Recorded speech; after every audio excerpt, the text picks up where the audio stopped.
সূরা আনাম 51 নম্বর আয়াত, 8 নম্বর পারা 15 নম্বর পৃষ্ঠা সূরা আরাফের 51 নম্বর আয়াতে আল্লাহ বলছেন, নিশ্চয়ই যারা ইসলামকে দ্বীনকে দ্বীনি মজলিসকে যারা খেল তামাশা বানাবে, উপহাসের কারণ বানাবে, উপকরণ বানাবে, কৌতুকের উপকরণ যারা বানাবে, আল্লাহ রাব্বুল আলামিন বলছেন এই বান্দাদেরকে কিয়ামতের দিন আল্লাহ বলছেন ফালিয়াউমা নানসাহুম কামা নাসু লিকা ইয়াউমিহিম হাদা। আল্লাহ বলছেন যারা আজকে দিনকে যারা খেল তামাশা বানাবে, এদের দুনিয়ার জীবন তো কষ্টদায়ক হবেই, কিয়ামতের দিন আমাকে তারা ভুলে গিয়ে তারা ইচ্ছা মতো এনজয় করেছে, দিনকে এনজয়ের দাওয়া বানিয়েছে, উপকরণ বানিয়েছে, খেল তামাশা বানিয়েছে, এই কারণে আমাকে ভুলে গিয়েছে, আর কিয়ামতের দিন আমি আল্লাহ তাদেরকে ভুলে যাবো। নাউযুবিল্লাহি মিন যালিক। বলেন কিয়ামতের মাঠে যদি আল্লাহ পাক বলেন যে আমি আজকে তোকে ভুলে গেলাম, কেউ থাকবে আমার? কেউ থাকবে না। সেদিন কি আমার যত আত্মীয় হতো কাছে, সবচেয়ে কাছের লোকগুলা সবচেয়ে আমার বেশি দূরের হবে। আমরা জানি মা পালিয়ে যাবে, বাবা পালিয়ে যাবে, ভাই বোন স্ত্রী সন্তান সব পালিয়ে যাবে, তার মানে আপনজন পর হয়ে যাবে, আর যাকে বলে আসে মন সেই হবে আপনজন। তিনি কে? তিনি হলেন আল্লাহ। এই জন্য খেল তামাশা বানানো যাবে না। আমি মূল কথা দিকে যাচ্ছি। তাহলে আয়াত তেলাওয়াত করেছি কোন সূরা থেকে? বলেন দেখি। সূরা বাকারা, সূরাতুল বাকারা মানে গাভী। এখান থেকে আমি 208 নম্বর আয়াত তেলাওয়াত করেছি। আমি 16 নম্বর বলছি। আল্লাহ পাক বলেন, হে ঈমানদারগণ, উদখুলু ফিস সিলমি কাফা, তোমরা ইসলামের ভিতরে পরিপূর্ণভাবে প্রবেশ করো। ওয়ালা তাত্তাবিউ খুতুওয়াতিশ শাইতান, আর শয়তান অভিশপ্ত একজন ব্যক্তি আছে, তোমাদের মহা শত্রু, তোমার পিছনে সামনে চতুর্দিকে তোমার ওত পেতে আছে তোমাকে নিঃশেষ করার জন্য, তোমার পরকাল অনন্ত জীবনের সুখ ধ্বংস করার জন্য। এই মহা শত্রুকে অনুসরণ করো না, কারণ ইন্নাহু লাকুম আদুউম মুবিন, নিশ্চয়ই সে প্রকাশ্য শত্রু, প্রকাশ্য শত্রু, তোমাদের একেবারে প্রকাশ্য শত্রু। এটা হলো আল্লাহ পাকের এই আয়াতের মেসেজ। আচ্ছা, এখন আমরা দেখি আল্লাহ তাআলা কোরআনুল কারীমে বেশ কিছু জায়গাতে ঈমানদারদেরকে দেখেছেন। কাকে দেখেছেন? ঈমানদারদেরকে দেখেছেন। আসলে ঈমানদার মানে তো ভালো মানুষ। আমরা কি বুঝি ঈমানদার মানে ভালো না? ঈমানদার মানে আমরা কি বুঝি? ওই লোকটা কোনো হারামের সাথে নাই, কোনো শিরকের সাথে নাই, কোনো হক নষ্ট করার সাথে নাই, কোনো বাতিলের সাথে নাই। এক কথায় আল্লাহ পাক যেটা নিষেধ করেছেন, হারাম করেছেন, এমন কোন কাজের সাথে যে থাকে না, বরং আল্লাহ যেটা আদেশ করেছেন, ফরজ করেছেন, যেটা সে শত কষ্ট করে মেনে নিয়ে চলে, তাকেই আমরা ঈমানদার বলে থাকি, ঠিক না?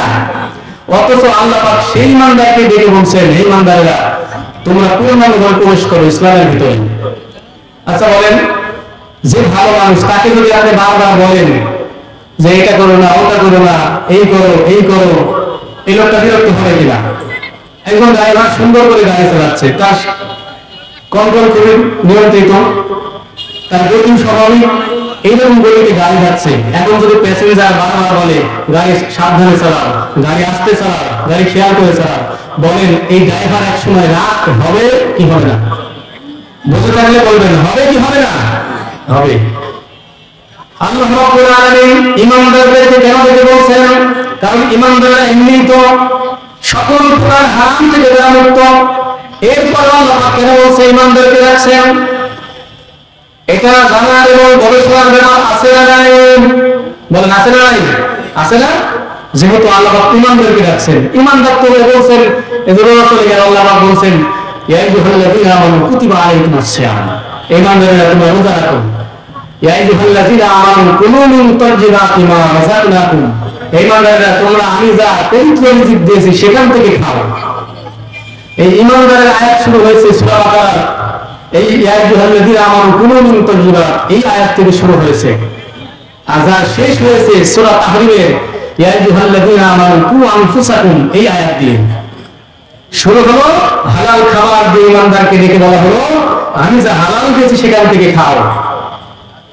আর শেষ করা হয়েছে হালাল তো খালি খাবে, খেলে হবে না, এই খেয়ে দিয়ে জীবন শেষ করলে হবে না, আরেকটা জীবন আছে, ওই জীবনকে নিজেকে বাঁচাতে হবে, নিজেদের পরিবারকে ভালোবাসা যেহেতু, তাদের জন্য রুজি রোজগার করো, হালাল ইনকাম করো, তাদেরকে বাঁচাতে হবে। কথা কি বোঝা গেছে? আল্লাহ পাক এই জন্য ইমানদারদেরকে ডাকছেন। দেখে আমরা কারণ কি? কারণ হলো সূরা তাওবা 111 নম্বর আয়াত, কয় নম্বর আয়াত বলেন?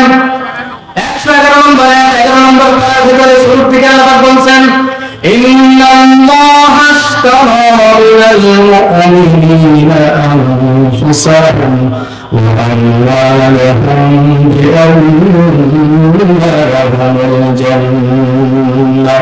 চিৎকার দিয়ে বলেন আল্লাহু আকবার। আল্লাহ পাক বলছেন, ইন্নাল্লাহা, নিশ্চয় আমি আল্লাহ তাআলা, ইশতারা, আরবিতে শব্দ বোঝায় ব্যবসা করাকে। ইন্নাল্লাহা ইশতারা মিনাল মুমিনিন, আল্লাহ বলছেন আমি মুমিনদের সঙ্গে ব্যবসা করেছি। কি ব্যবসা? ব্যবসা হলো বিআমওয়ালিহিম ওয়া আনফুসিহিম, তাদের মাল, তাদের জান দিয়ে আমি যেইভাবে মাল এবং জানকে যখন যেভাবে ব্যবহার করতে বলবো, তারা ঠিক সেই সময় কোনো কিন্তু ছাড়া, কোনো জড়িয়ে ছাড়া, কোনো আপত্তি ছাড়া, কোনো পিছন ফেরানো ছাড়া, কোনো সংশয় সন্দেহ ছাড়া সর্ব অবস্থায় আমার ইচ্ছা অনুযায়ী, খুশি অনুযায়ী তাদের জীবন এবং মান তারা ব্যবহার করে। সুবহানাল্লাহ। যেহেতু আল্লাহ পাক মুমিনদেরকে, তাদের সাথে বিশেষ একটা আল্লাহর সম্পর্ক আছে। একজন ভালো ছাত্রকে শিক্ষক কেন বলে? ভালো করে পড়ো, পরীক্ষা কিন্তু সামনে, আর মাত্র 20 দিন বাকি, আর মাত্র 9 দিন বাকি। ছেলে পড়তেছে, বাবা বাবার থেকে এসে দেখতেছে যে ছেলে পড়ে না, কি করে মোবাইল টিভি শুরু করে দরজা সরে অথবা জানলার ফাঁক দিয়ে রেখে ছেলে পড়ে না, কি করে সন্দেহজনক ছেলে, মনে হচ্ছে 2 হাত নড়তেছে, অথবা মনে হচ্ছে যেন ভুলে ধরে পড়তেছে, বাবা দেখতে পাচ্ছে না, বইটা সামনে খোলা, ছেলে পড়ে না, কি করে? বাবা সন্দেহ হয়েছে, বাবা কাশি দিয়ে সতর্ক করে, দেখে যে ছেলে আমার কোন লাইনে আছে, সে আধ্যাত্মিক জগতে আছে না এই জগতে আছে। যখন দেখে ছেলেরা আবার পড়ায় আছে, বাবা আবার জরুরত ছেড়ে খাওয়া দাওয়া সারি আম্মুর সাথে কথা বলে, স্ত্রীর সাথে কথা বলে, হঠাৎ করে খেয়াল হয়েছে ছেলের তো কালকে ইংরেজি পরীক্ষা, বলা গেল ছেলে তো আমার একটু টাউট বেশি, দেখি তো পড়ে না বসে থাকি। আবার বাবা এসে দেখে ছেলে পড়তেছে কি বোঝা যায় না, হঠাৎ করে বাবা ঘরের মধ্যে ঢুকে দেখছে ছেলে পড়তেছে কিন্তু মনোযোগ নাই। এখন বাবা কি বলবে? এই বাবা ভালো করে পড়া, কারণ কি সকালে না তোমার ইংরেজি পরীক্ষা, এইভাবে পরীক্ষায় রেজাল্ট করা যাবে? কথা বলেন ঠিক কিনা? বাবা যেমনি ভাবে সন্তানকে জীবনের সবচেয়ে বেশি ভালোবাসেন, একজন বাবা যেমনি ভাবে জীবনের সবচেয়ে তার সন্তানকে ভালোবাসে। এমনকি যদি কোনো সময় যদি কেউ বলে আপনার জীবনটা আপনার ছেলের জীবনের বিনিময়ে দিয়ে দিতে হবে, হয় আপনি বেঁচে থাকবেন অথবা আপনার সন্তান বেঁচে থাকবে, কোনটা আপনি চান? আমার তো মনে হয় অনেক বাবা আছে, বেশিরভাগ বাবা আছে, কোন প্রশ্ন ছাড়াই, কোন অপেক্ষা ছাড়াই বলে দেবে আমার জীবনটা নিয়ে নেন, আমার পরিচর্য করা সন্তানটা দুনিয়াতে বেঁচে থাক, ঠিক না? এই জন্য একজন বাবা যেভাবে সন্তানকে ভালোবাসেন, এর চাইতেও আল্লাহ রাব্বুল আলামিন আমাদেরকে বেশি ভালোবাসেন। আল্লাহ ভালোবাসেন না? কিভাবে ভালোবাসেন প্রমাণ দিয়ে শুনেন। শয়তান আল্লাহর সাথে চ্যালেঞ্জ করেছিল। কি চ্যালেঞ্জ করেছিল? সুম্মা লাআতিয়ান্নাহুম মিন বাইনি আইদিহিম ওয়া মিন খালফিহিম ওয়া আন আইমানিহিম ওয়া আন শামাইলিহিম ولا تجد أكثرهم شاكرين। الله أكبر। শয়তান বলেছিল আমি ডান থেকে বাম থেকে পিছন থেকে সামনে থেকে চতুর্দিক থেকে তোমার বান্দাদেরকে আমি পথ নষ্ট করব। চতুর্দিক থেকে কি করবে? পথ নষ্ট করবে। আল্লাহ বললেন কিভাবে? শয়তান বলছে আমারটা নগদে, তোমারটা বাকিতে। নগদে বিশ্বাসী মুসলমান জাতি, বাঙালি জাতি বিশেষ করে নগদে বিশ্বাসী, ঠিক না? এখন যদি বলা হয় যে 500 টাকা করে জমা দেন, সকালবেলা আপনার হরিণের গোস্ত পাওয়া যাবে, মুদের গোস্ত পাওয়া যাবে, এখন যারা জমা দেবে হিসাব নিকাশ ছাড়াই ধার করে হলেও জমা দেবে টাকা, ঠিক না? নগদে বিশ্বাসী। এখন যদি গরু জমা হয়, পকেটে টাকা নাই, যদি বলে 300 টাকা কেজি মাংস, একেবারে হুগলি খেয়ে পড়বে, অনেকে এবারে আহত হয়ে যাবে। নগদে বিশ্বাসী। শয়তান বলেছিল আমারটা নগদে, সিনেমার সামনে বলবে, গান বাজনা দেখবে, ডান্স দেখবে, নগদে স্বাদ পেয়ে যাবে, কিন্তু নামাজ পড়বে কিন্তু স্বাদ পাবে না। নামাজ পড়লে স্বাদ লাগে? স্বাদ পায় না, খালি পড়ে যায়, কতদিন ধরে পড়তেছি কিন্তু স্বাদই পায় না। এই জন্য শয়তান বলেছিল আমারটা নগদে আমি দিয়ে দেবো, আমার কোনো বাকি নাই, আমার ব্যবসা নগদে, তাই আমারটাকে বেশি আকর্ষিত হবে, আমার কাস্টমার বেশি হবে, আর আল্লাহ পাক আপনারটা বাকিতে, এই জন্য আপনার দিকে কম আসবে।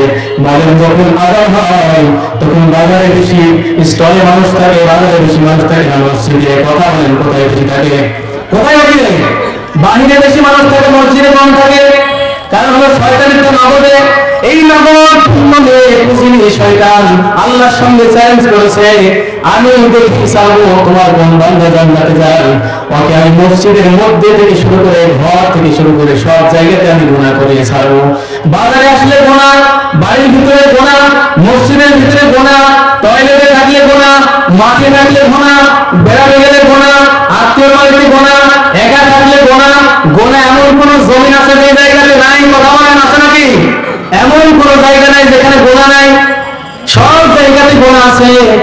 আল্লাহ রাব্বুল আলামিন শয়তানের চ্যালেঞ্জ গ্রহণ করলেন।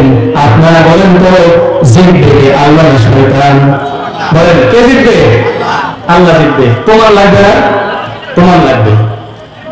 আল্লাহ রাব্বুল আলামিন বলেন, আমার বান্দা যখন কোন বান্দা যখন তোর প্রয়োজনে পড়ে, যখন কোন গুনাহ করবে, আমার বান্দা অনিচ্ছা করে বন্ধু বান্ধবের প্রয়োজনে পড়ে যে গুনাহ করে ফেলে, যৌবনের কারণে যদি গুনাহ করে ফেলে, আমার বান্দা যদি তওবা করে, আমি আল্লাহ তাআলা তাড়াতাড়ি তওবা করতে দেরি, আমার বান্দাকে আমি ক্ষমা করতে দেরি করব না।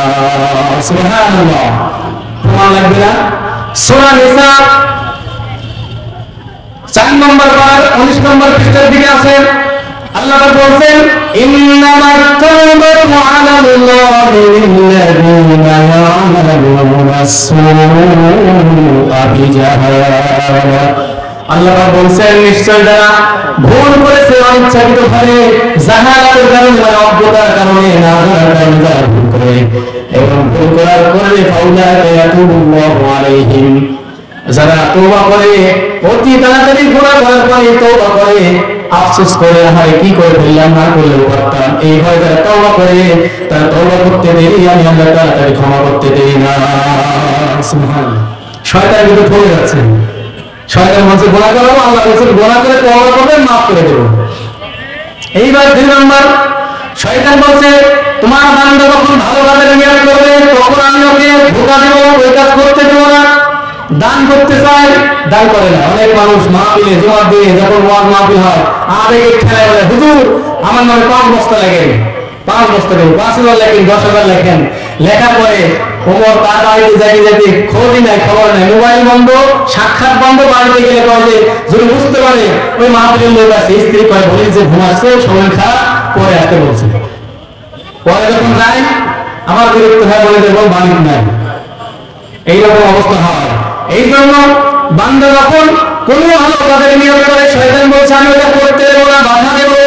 দান করতে চাইলে অভাবের কথা স্মরণ করিয়ে দেবো, রোজা করতে চাইলে অসুস্থতার কথা মনে করিয়ে দেবো। কথা বলেন ঠিক কিনা? এই রমজান মাস আসার আগেও কিছু কিছু মানুষ আগে থাকতেই যারা রোজা করে সামনে গেলে করে, এইবার রোজাটা করতে চাই না, কি করে করবো, পেটের সমস্যা, গ্যাসের সমস্যা, আল্লাহ, মানে আগের থেকেই যাতে পরবর্তীতে কিছু না বলে, মানুষের মতো অপমান না করে, আগের থেকেই শয়তান যেহেতু ছুটিতে যাবে, তাই শয়তান আগে তো ভ্যাকসিন দিয়ে দিচ্ছে। এই কারণে শয়তান যখন মানুষ ভালো কাজ করে, নিয়োগ করে বান্দা, তখন শয়তান তাকে ওই বিষয় থেকে অভাব দেখায়, সমস্যা দেখায়। কিন্তু আল্লাহ এবার হেরে যাবেন? আল্লাহ হারবেন না। সূরা রাদ 11 নম্বর আয়াত, সূরা রাদের 13 নম্বর পারা আল্লাহ পাক বলেন, লাহু মুআক্কিবাতুম মিন বাইনি ইয়াদাইহি ওয়া মিন খালফিহি ইয়াহফাযুনাহু মিন আমরিল্লাহ। আল্লাহু আকবার। আল্লাহ পাক বলেন, আমার যখন কোনো বান্দা নেক আমলের নিয়ত করে, মন থেকে করে, আর শয়তান তখন তার পিছনে লেগে যায়, আমার বান্দা মন থেকে নিয়ত করার কারণে আমার হুকুমে ওই বান্দার নেক আমলটা বাস্তবায়ন করা পর্যন্ত একদল ফেরেশতা আমি তার পিছনে নিযুক্ত করে দেই। সুবহানাল্লাহ। আল্লাহ নিজে সাহায্য করেন, ইয়াহফাযুনাহু মিন আমরিল্লাহ, আল্লাহর হুকুমে তাকে হেফাজত করা হয়। ফেরেশতা শয়তানকে তাড়িয়ে দিয়ে ওই বান্দাকে তো সন্নিয়ত করেছে, মন থেকে নিয়ত করেছে, ওই বান্দাকে আল্লাহ ওই নেক আমল করার তৌফিক দিয়ে দেন। সুবহানাল্লাহ। এইবার শয়তান হেরে গেল, তিন নম্বর আবার শয়তান বলছে আমি হারবো না, শয়তান বলছে আমি হারবো না।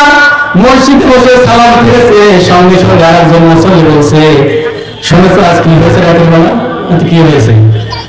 অমকের বউ অমকের সাথে এই কাজ হয়েছে, অমক হাজি সাহেব এই করছে। এগুলা কি গিবত? হালাল হারাম? হালাল হারাম, হারাম পায়খানার চাইতেও হারাম। কেবল মসজিদের জান্নাতের মধ্যে বসে আছে বাংলা নামাজ পড়ে, ওই জায়গায় শয়তান গুনাহ করাচ্ছে, ঠিক না? ওই জায়গাতে গুনাহ বাকি রাখে নাই। শয়তান যখন গুনাহ করে ফেললো, আল্লাহ পাক বলছেন শোন, তোর কারণে যদি আমার কোনো বান্দা গুনাহ করে, আমি একটা গুনার কারণে একটাই আমি তাকে গুনাহ দেব। কয়টা দিলেন? আমরা যদি গুনাহ করি এর বিনিময়ে কয়টা গুনাহ হয়? একটা গুনাহ হয়। কিন্তু আল্লাহ পাক বলছেন শোন, এরপর যদি আমার কোনো বান্দা গুনাহ করার পরে কোনো ভালো কাজ করে, ওই গুনাহ তো মাফ করব, আমি 10টি জবাব দান করবো। সুবহানাল্লাহ, শয়তানকে আল্লাহ ঠকাচ্ছে কিভাবে? প্রমাণ আল্লাহ বলছেন সূরা আনআমের শেষের দিকে, মান জাআ বিল হাসানাতি ফালাহু আশরু আমসালিহা ওয়া মান জাআ বিস সাইয়্যাতি ফালা ইউজজা ইল্লা মিসলাহা। আল্লাহ বলছেন মান জাআ বিল হাসানাত ফালাহু আশরু আমসালিহা, আমার কোন বান্দার উপর একটা নেক আমল করে, আমি একটার বিনিময়ে 10টি সওয়াব দিয়ে দিই। সুবহানাল্লাহ। আর যখন একটা গুনাহ করে একটাই গুনাহ দিই, শয়তান এবার পড়ে গেছে।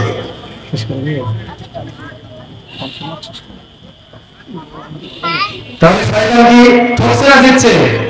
কেউ নাই, শয়তান আর আল্লাহ দুইজনের ভিতরে কিন্তু প্রতিযোগিতা চলছে, চ্যালেঞ্জ চলছে। আল্লাহ কিন্তু শয়তানকে হারিয়ে দিচ্ছে। এইবার শয়তানের চূড়ান্ত চ্যালেঞ্জ, শয়তান বলছে সুম্মা লাআতিয়ান্নাহুম মিন বাইনি আইদিহিম ওয়া মিন খালফিহিম ওয়া আন আইমানিহিম ওয়া আন শামাইলিহিম। যখন কোন মানুষ দেখবেন দলীয় প্রমাণ দিয়ে যখন হেরে যায়, তখন গায়ের পেশি শক্তি জোর খারাপ শুরু করে, ঠিক না? কাছের দলিল যখন শেষ হয়ে যায়, প্রমাণ যখন শেষ হয়ে যায়, তখন দলিল প্রমাণ বাদ দিয়ে গায়ের জোর খাটানো শুরু করে। এইবার শয়তান গায়ের জোর খাটিয়ে বলতেছে আমি আল্লাহ, তুমি কিভাবে যেত আমি দেখে নেব, তোমার বান্দাকে ডান থেকে বাম থেকে সামনে থেকে পিছন দিক থেকে চতুর্দিক থেকে তোমার বান্দাকে আমি গুনাহ করিয়েই ছাড়বো, করিয়েই ছাড়বো, করিয়েই ছাড়বো। আমার চ্যালেঞ্জ, আমার চ্যালেঞ্জ। আল্লাহ পাক বলছেন বা শয়তান, তোকে আমি সৃষ্টি করেছি, বুদ্ধি তোর বেশি না আমার বেশি? বলেন বুদ্ধি কার বেশি? আল্লাহর বেশি। আল্লাহ পাক শয়তানকে প্রশ্ন করতে, শয়তান বলতো দিক কয়টা? আচ্ছা আপনারা বলেন তো দিক কয়টা? এই যে দিক পূর্ব পশ্চিম এগুলা দিক কয়টা? 4টা না? দিক কয়টা? 4টা। কিন্তু আসলে কি 4টা? দিক হলো 6টা। দিক কয়টা? দিক হলো 6টা। শয়তানকে আল্লাহ পাক এই প্রশ্ন করলো, শয়তান মতন বলল আমি চতুর্দিক থেকে বান্দাকে আমি গুনাহ করবো, বাজারে যাবে গুনাহ, মাঠে যাবে গুনাহ, বাড়িতে আসবে গুনাহ, মসজিদে যাবে গুনাহ, চতুর্দিক থেকে গুনাহ করাবো। এইবার আল্লাহ পাক বলছেন শয়তান তুই উত্তর দে, দিক কয়টা? শয়তানও পাস করে বলছে ব্যাপার হলো, প্রশ্ন হলো দিক 4টা। আল্লাহ বলছেন বোকা, দিক হলো 6টা। শয়তান চুপ। এবার আল্লাহ বলছে শোন, তুই চূড়ান্ত গায়ের বলে কথা বলছিস, আমার ফায়সালা শুন। আমার বান্দা যখন চতুর্দিক থেকে গুনাহ করবে, আমার এই গুনাহগার বান্দা যখন ওযু করে জায়নামাজের উপরে দাঁড়িয়ে এই চতুর্দিকের গুনাহ সামনে নিয়ে নিচের দিক সিজদা করে উপরের দিকে হাতটা তুলে দোয়া করবে, আমি আল্লাহ তাআলা চতুর্দিকের গুনাহ এই দুই দিকটা ব্যবহার করার জন্য মাফ করে দেব। সুবহানাল্লাহ। শয়তান কিন্তু চূড়ান্ত ভাবে অপমানিত। শয়তান হেরে গেল, এবার শয়তান সরে গেল। তাহলে আমরা এই যে জায়গায় আসছি, আমরা এখান থেকে বের হবো, মসজিদে যাবো, আমরা যখন তওবা করবো, সারাদিনের গুনাহ যখন আমরা ঈশার নামাজ আদায় করে যখন দোয়া করবো, আল্লাহর কাছে যখন সিজদায় গিয়ে আল্লাহর কাছে বলবো, আল্লাহ সমস্ত গুনাহ আমাদের মাফ করে দেবেন। এটা আশা রাখতে হয়। মুমিন কখনো নিরাশা হয় না, হতাশা হয় না, ঠিক না? আসলে আলোচনার ধারে কাছে আমি যাইনি, আলোচনার ধারে কাছেও যেতে পারিনি। যে আজকে আলোচনা শুরু করেছিলাম নোট করেছি, সময় সংক্ষেপের কারণে হয়তো পারলাম না। যদি কোনোদিন কোনো সময় সুযোগ হয়, আল্লাহ পাক যদি তৌফিক দেন, তাহলে চেষ্টা করব যা শুনেছি, যা বুঝতে পেরেছি, আমি এই আয়াতের সংক্ষিপ্ত পরিস্থিতি দিয়ে আমি শেষ করছি। মূলত এই আয়াতে আল্লাহ পাক বলছেন যে তোমরা পরিপূর্ণভাবে ইসলামের মধ্যে প্রবেশ করো, এই পরিপূর্ণ বলতে গেলে একজন ব্যক্তি জীবন থেকে শুরু করে একজন ব্যক্তি জীবন থেকে শুরু করে সামাজিক জীবন, পারিবারিক জীবন, রাজনৈতিক জীবন, অর্থনৈতিক জীবন, রাষ্ট্রীয় জীবন, আন্তর্জাতিক জীবন, আত্মীয়তার সম্পর্ক, স্ত্রীর সম্পর্ক, সন্তানের সম্পর্ক, সব দিক থেকেই একজন মুমিনকে পরিপূর্ণ আল্লাহর হুকুম যেভাবে চলতে বলছেন, মানতে বলছেন, সেভাবে মানার নামে হলো পরিপূর্ণতা। যদি পরিপূর্ণ না করি, কোন জায়গা যদি নিজের মতো করে মানি, বাহিরে রাখি, তাহলে কি হবে? আল্লাহ সূরা আল ইমরানের মধ্যে বলছেন, ইসলাম, নিশ্চয়ই যদি ইসলামের বাহিরে যারা অন্য কিছু নিয়ম অনুযায়ী চলার চেষ্টা করে, অন্য কোনো আইন দিয়ে চলে, আমার নিয়মের বাদে যেটুকু নিয়ম অন্যের নিয়ম মানবে, ওইটুকুর জন্য ওকে আমি জাহান্নামে নিয়ে দেবো। নাউযুবিল্লাহ মিন যালিক। আরেক জায়গায় আল্লাহ বলছেন, আফাতুমিনুনা বিবাদিল কিতাব ওয়া তাকফুরুনা বিবাদ, নিশ্চয়ই কিছু মানবে আর কিছু মানবে না, তাহলে হবে না, পুরাটাই মানতে হবে। যদি কিছু মানো আর কিছু না মানো, জোমার নামাজ পড়ে 5 ওয়াক্ত পড়বা না, রোজা বা তারাবি নামাজ পড়বা না, এই রোজা নামাজ পড়বা না, আবার নামাজ পড়বা রোজা রাখবা না, এইরকম যদি করো, কিছু মানো কিছু না মানো, তাহলে শুনে নাও, অপেন বিয়ার দ্বিতীয় শুনে নাও, তোমাদের দুনিয়ার জীবন আমি করবো সংকুচিত, লাঞ্ছিত, এবং পরকালে তোমাদের জন্য কঠিন শাস্তির ব্যবস্থা আমি আল্লাহ তাআলা তোমাদের জন্য রেখেছি। আমরা কি চাই ইচ্ছা মতো ইসলাম মেনে নিজের মতো মন চাই জিন্দেগি, রব চাই জিন্দেগি না করে মন চাই জিন্দেগি করে এই জীবনটাকে শেষ করতে বলেন আমরা চাই? আমরা কেউ চাই না। আসুন আমরা সবাই পূর্ণাঙ্গ ইসলামের মধ্যে প্রবেশ করে পরিপূর্ণ ইসলাম মেনে আমরা চলি। আল্লাহ পাক যে নির্দেশ দিয়েছেন, আল্লাহ যেন আমাদেরকে সে মানার তৌফিক দান করেন। ওয়া মা তৌফিক ইল্লা বিল্লাহ, আলাইহি তাওয়াক্কালতু ওয়া ইলাইহি উনীব।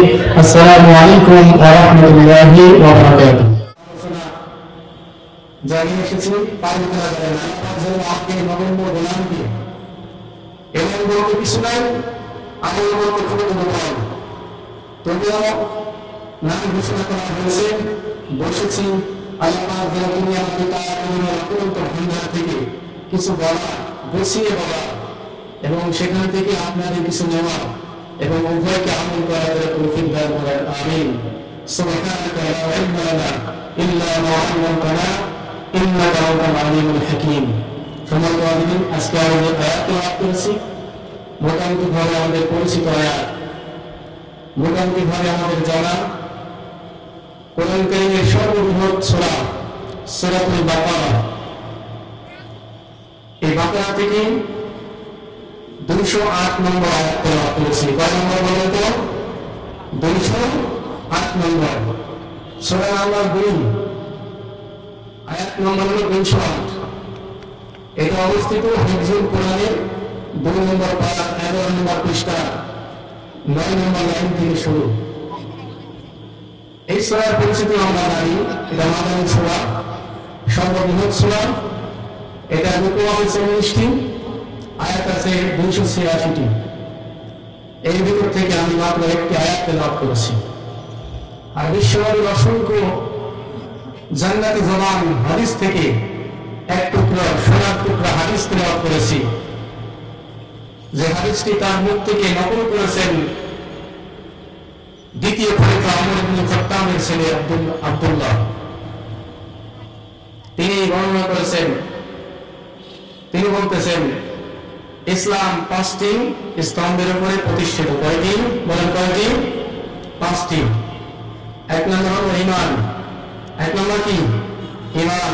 এটা আমরা জানি, কিন্তু এর ভিতরে জানার ভিতরে অনেক কিছু আছে, গ্যাপ আছে, বলার ভিতরে অনেক কিছু রকম আছে। একই কথা এক একজন এক একভাবে বলে।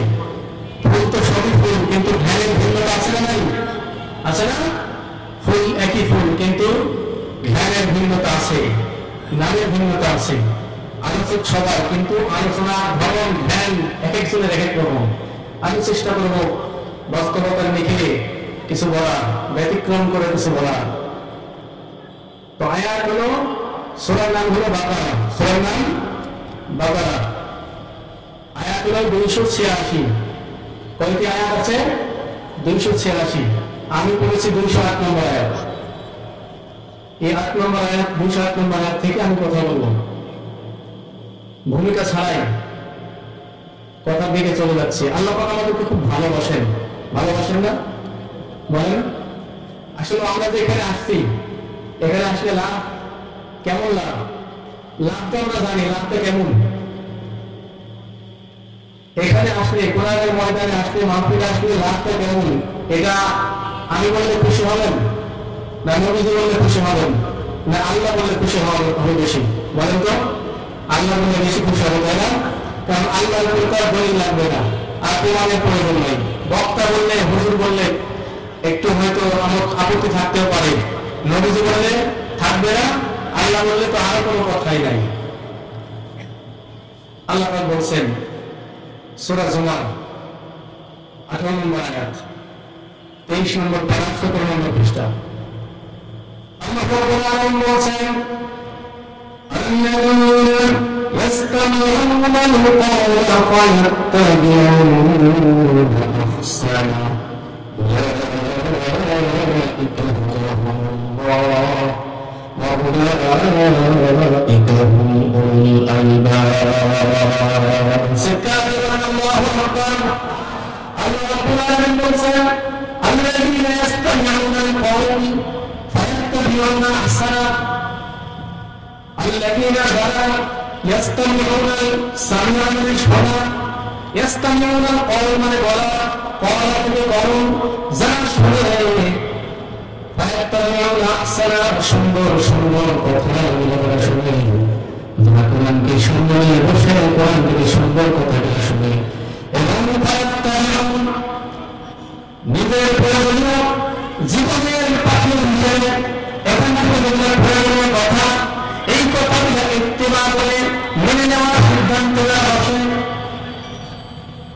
তাই কোরআন বলছে এখানে বসতে হলে আমলের নিয়তে বসতে হবে। কিসের নিয়তে বলেন?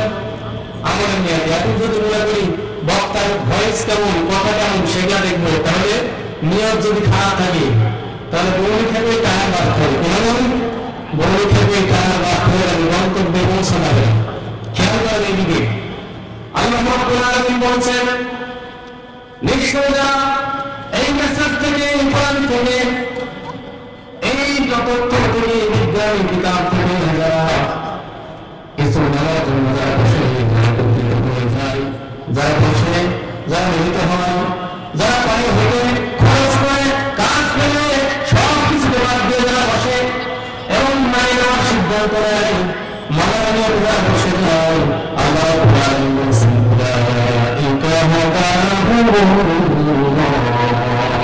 নিশ্চয় আমি আল্লাহ এই বান্দাগুলোকে হেদায়েত করে দেই। সুবহানাল্লাহ। আল্লাহ বলছেন যারা মানার নিয়তে বসে তাদেরকে আমি হেদায়েতের জন্য গ্রহণ করেছি। আল্লাহ বলছেন যারা মানার নিয়তে বসবে তাদেরকে আমি আল্লাহ বলছেন উলাইকা এই লোকগুলাই হেদায়েতের উপরে আছে এবং এরা মৃত্যু পর্যন্ত হেদায়েতের উপরে আমি আল্লাহ তাদেরকে গ্রহণ করে নেব। সুবহানাল্লাহ। তাহলে আমরা কোরআন থেকে প্রমাণ পেলাম যে কোরআনের মাহফিলে বসলে এবং মানার নিয়তে বসলে আল্লাহ পাক তাদেরকে হেদায়েত দিবেন। হেদায়েতটা হলো সঠিক পথ, জান্নাতের পথ, জান্নাতের কাজ, জান্নাতের আমল আল্লাহ পাক তাদেরকে সহজ করে দেবেন। এছাড়াও হাদিস বলতেছেন রাসূল সাল্লাল্লাহু আলাইহি ওয়াসাল্লাম বলেন من فاتح العلم كان في سبيل الله حتى يرجع. যে ব্যক্তি এলেমের জন্য, জ্ঞানের জন্য, কোরআন থেকে জ্ঞান নেওয়ার জন্য যারা ঘর থেকে বের হয়, ঘরে না ফেরা পর্যন্ত ওই ব্যক্তি জিহাদের ময়দানে আল্লাহর জিম্মায় থেকে যান। সুবহানাল্লাহ। তারা আমাদের মর্যাদা কথা বুঝতে পারছি। একদিকে আল্লাহ পাক বললেন যারা মানার নিয়তে বসবে এদেরকে আমি আল্লাহ তাআলা হেদায়েতের উপর কবুল করব। নবীদের হাদিস বলছেন যে ব্যক্তি আজকে বাড়ি থেকে বের হয়েছে, আজকে সন্ধ্যাবেলা কোনো কাজ করবো না, সন্ধ্যাবেলা আড্ডা দেবো না, সাইড করে বসবো না, সেই গানের আড্ডায় বসবো না, মাঠে গিয়ে বসবো না, কাজ করবো না, নেশা করবো না, কোনো বন্ধুর সাথে সঙ্গ দিব না, কোরআনের জন্য আজকের সময়টা আল্লাহর জন্য দিয়ে দেবো। আল্লাহ বলছেন বান্দা তুই আমার জন্য সব ত্যাগ করে দিয়েছিস, বান্দা তোকে আমি প্রস্তাবকে সাক্ষী থেকে সাক্ষী রেখে আমি তোমার দিলাম, তোকে আমার জন্য আল্লাহ কবুল করে দিলাম। তাহলে আজকে লাভ আছে না নাই? কিন্তু লাভ তো হবে, লাভ কিন্তু সবাই পাবে না। লাভ পেতে গেলে এই স্বামী আমার নিচে আসতে হবে। কোথায় কোথায় আসতে হলো? এমন কিছু মানুষ হচ্ছে এখনো তো প্রধানমন্ত্রী আসেনি। আচ্ছা, আমি ইসলাম বেলায় এসে সেগুলির অনুর খরচ চাকরি নিয়ে কথা বলি, তাহলে উনি কয়টা বলতেছে? ওইটা অনুর খরচ নিয়ে উনি কথা বলে কয়টা বলবে? উনি কথা বলতে কোথা থেকে? ইংরেজি থেকে না কোরআন থেকে? আমি বলছি কোথা থেকে? পার্থক্যটা কোথায়? আমার মাইন্ড সেটে পার্থক্য কোথায়? মাইন্ড সেটে। এই তো তৃতীয় বক্তা 3 নম্বর, এরা কি বলবে? কথা হবে কোরআন থেকে, কিন্তু আমাদের রুচির ভিতরে সমস্যা। কারণ এখন মানুষ